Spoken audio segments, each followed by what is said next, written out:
এবারের আইপিএলে প্রথম জয় পেয়েছে লখনৌ সুপার জায়ান্টস। সঞ্জীব গোয়েঙ্কা স্বাভাবিকভাবেই খুশি হবেন, সেটা জানা কথা। যেভাবে হায়দ্রাবাদের বিরুদ্ধে বড় রান তাড়া করে জিতেছে লখনৌ, তা এক কথায় অনবদ্য।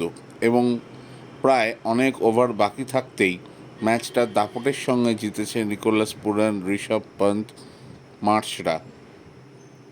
আর লখনৌ প্লেয়ারদের মোহনবাগান সুপার জায়ান্টের কথা বলে তাতাচ্ছেন স্বয়ং সঞ্জীব গোয়েঙ্কা।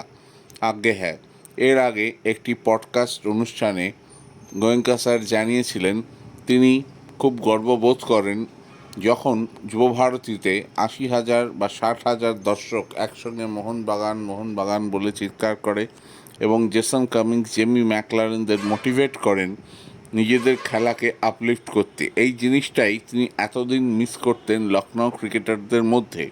কে রাহুল দলে নেই, তার জায়গায় বিরাট রেকর্ড টাকার অঙ্কে ঋষভ পন্ত এসেছেন। আরও যারা যারা ক্রিকেটার আছেন, নতুন ক্রিকেটার প্রিন্স যাদব থেকে শুরু করে রবি বিষ্ণই, প্রত্যেককেই গোয়েঙ্কা স্যার বোঝাচ্ছেন কীভাবে আপলিফ্ট করতে হবে নিজেদের খেলা।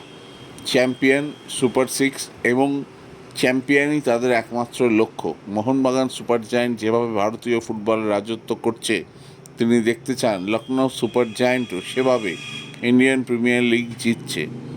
সেটাই চান মিস্টার সঞ্জীব গোয়েঙ্কা।